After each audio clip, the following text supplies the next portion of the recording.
Good morning, students. Welcome to yet another lecture of the solutions. Being in limitation, we are studying daily small topics. Yesterday we did it as an osmotic pressure, but one of the topic of reverse osmosis.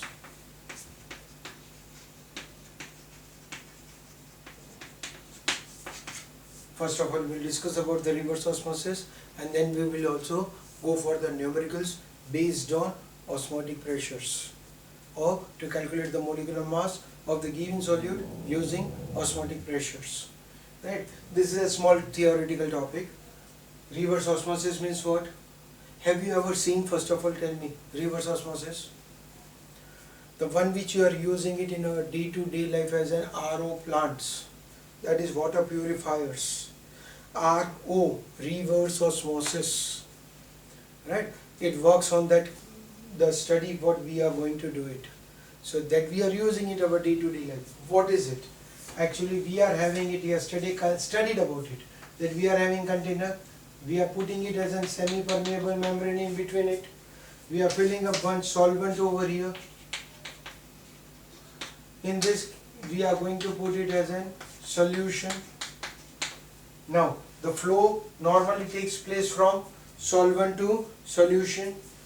We applied a pressure on it. The pressure, if it is applied on it to stop the osmosis, not to allow the flow to take place, then it is considered as an osmotic pressure. But if more pressure than the osmotic pressure is applied on solution, then flow of solvent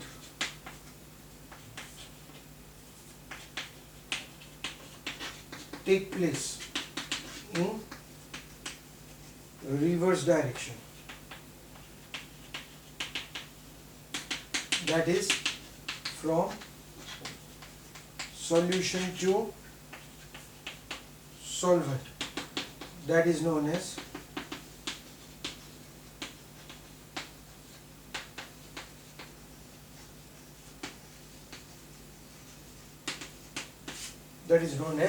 reverse osmosis, which is at present nowadays very useful in our day-to-day life. The reason is even the drinking potable water from the earth's surface has been reduced or getting lower and lower. To increase that quantity or to overcome or to fulfill the requirement, the ocean water is being carried out for the reverse osmosis to get a pure potable water. So that process is done by reverse osmosis. So that is one of the definition given in our syllabus, what is reverse osmosis and where it is used. So that should be known to us. Right? Okay. Now additional to it, we want to do it as a numericals based on osmosis, osmotic pressure. So let us do it as a few one or two numericals at least on the basis of it, and then as a practice you can do it in whatever is given to you as an homework, or even number of questions are there in your textbook, that also you can solve them. Right? So let's take it as in one of the example for the reverse osmosis, and the example we have been given out.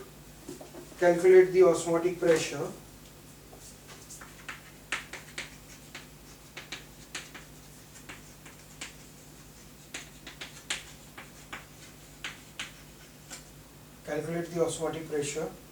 of a solution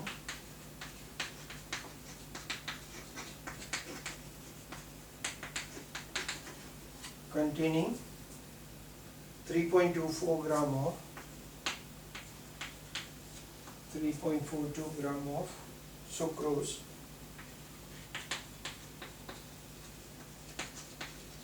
per liter at 400 Kelvin. Molar mass of sucrose is given to you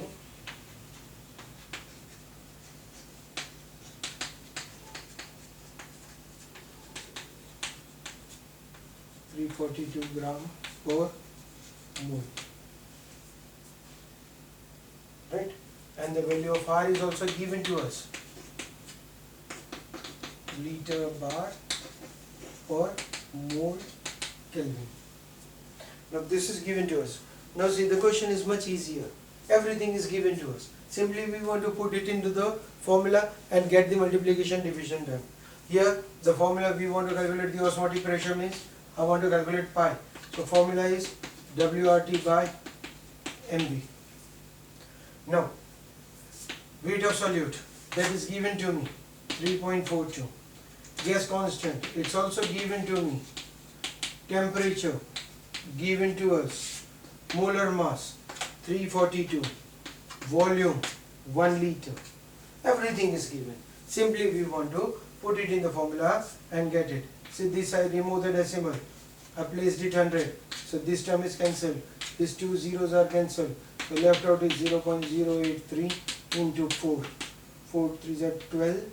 24, 25. This is bar. You will be getting the osmotic pressure as 0.025. The sums are very easy. Once you are able to do it, these sums are formula. Once if it is known to us, it's a very easy to find out the answer. Right? Okay, this was a much simpler sum. Let's take it another example. Let's do it one more numerical based on it. We have been given out for it the numericals like a solution prepared by dissolving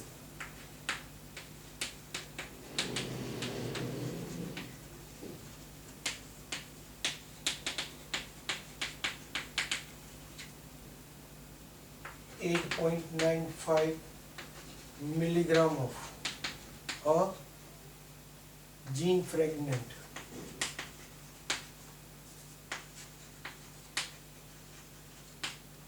in water to form 35 ml of solution. The osmotic pressure of the solution at 25 degrees Celsius is 0.335 torr.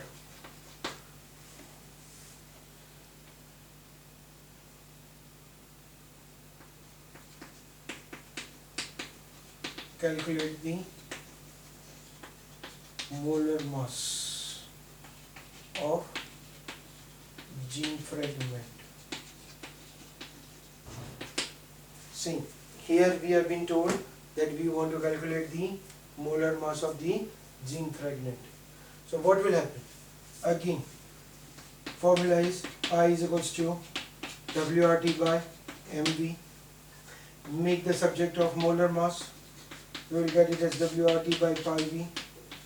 Now weight is already given to us 8.95 milligram. So it is necessary that to be converted into grams. So we got it as 10 raised to minus 3. So that shows that it's converted from milligram to gram. R is 0.083. T is 25 degrees Celsius, that means 298 Kelvin.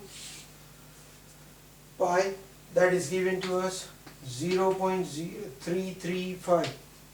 It's in the terms of torr. So torr has, that's known to us. 1 bar, that is equals to 760 torr. So this is equal upon 760. That will convert it into a bar into volume. Volume is given to us 35 ml. Again this has to be converted into liters. So we get it the formula like to calculate it. The sum we will be getting it as molar mass is equals to 8.95 10 raised to minus 3 0.083 into 298 into 760 into 1000 upon 0.335 into 35. So this one will be cancelled out. we will get it as 8.95, 0.083, 298, 760, 0.335 into 35. If I calculate it by the help of calculator, we will get it as gram per mole, right? So this is this type of numericals, simple numericals are there for the osmotic pressure. Okay, now is it clear to everyone? So that is all what we are having it for the colligative properties. But while I was doing it as in colligative properties, every time I was saying it that we can calculate the molar mass. But are we going to get the same correct molar mass every time? It depends on the solute, whether it's an electrolyte or non-electrolyte. What is the meaning of electrolyte and non-electrolyte? Electrolyte means those solutions which can be ionized or can be associated or dissociated, can be broken out into ions or can be associated to form a bigger molecule, are known as electrolytes. When you are saying it as a non-electrolyte means they won't go for ionization, they will remain as it is in the solution. For example, urea, NH2CO, NH2, it does not produce any ions. So it is considered to be as a non-electrolyte. If I am taking it as in glucose, they don't produce ions. But when we are taking it as an NaCl, they are strong electrolytes. They dissociate themselves into Na plus Cl minus. If I take it as ferric chloride, FeCl3, it dissociates into Fe plus 3 and Cl minus. So depending upon whether the given substances are electrolytes or not, the molecular masses were changed. So to understand that factor, it was a scientist named Van 't Hoff.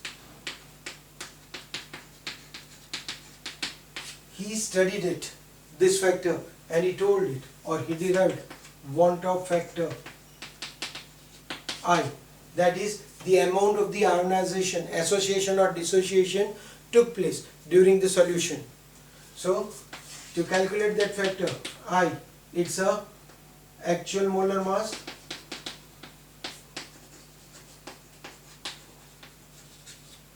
upon calculated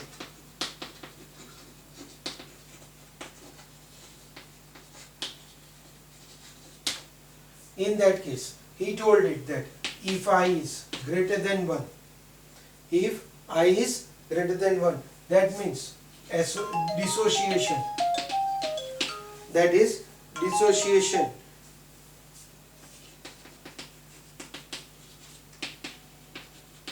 takes place. If I is less than 1, association takes place. And if I is equals to 1, no association or dissociation. So that will help us to calculate the actual molecular mass or real molecular mass of the given substance. So as a result, once the Van 't Hoff factor was derived, all our 4 colligative properties were being changed. A Van 't Hoff factor was necessary to be multiplied. Till now, whatever we were doing it, we were considering that they were non-electrolyte solutions. They were not going for association or dissociation. We also took it as an example of sucrose, glucose, urea, which does not produce ions. But now we will be also having it as some numericals in which ionization might be taking place, ions might be formed, or we can also have it as in some solutions where association might take place. They may get converted into dimer or trimer, or already we told that polymer formation takes place. Then in that case, we will have to also consider the Van 't Hoff factor I. As a result, all the 4 formulas that we are having it for the colligative properties will be changed. And so now onwards, we will be using it P0 minus P upon P0 is equals to I into mole fraction. That is I into W by M upon W by M plus W0 by M0. Similarly, delta TB is equals to I KBM, delta TF I KFM, or pi is equals to I CRT. In all the four formulas we will have to multiply it by I, whether it's associated or dissociated. Now these I can also differ. The value, it's not necessary that every time 100% dissociation takes place or 100% association takes place. So in that case some changes are there which is considered to be as an degree of dissociation or association. This we will discuss it in our next lecture, and as well as we will also solve some numericals based on the solutions in which we will be having such type of want of factor to be studied, or degree of dissociation or dissociation constant will be calculated. But we'll do it in our next lecture. Right? At present these are the formulas that you will have to learn. So now make it sure that every time, no doubt in our previous lectures also I did not use the I. Make it sure that you use it I in all the formulas. It's not going to disturb. The reason is, if it is a non-electrolyte, your I is going to be 1. Any number multiplied by that 1 is not going to change. So if even though it is non-electrolyte, if I am using the I, it won't disturb. But if I forget it to calculate I, put the formula I, my answer may come out to be wrong. So whether association, dissociation are taking place or not, make sure that every time we use this formula I in it, so that it does not makes any calculation wrong. Okay, we will discuss rest of it in our next lecture, which will be our last lecture for the chapter. After that our chapter will be completed, right? So make it sure that everything you are doing it properly, complete it, make your notes, make your numericals to be done, exercise, and whatever the doubt queries are there, make it sure that you call me and get it resolved very quickly. Thank you.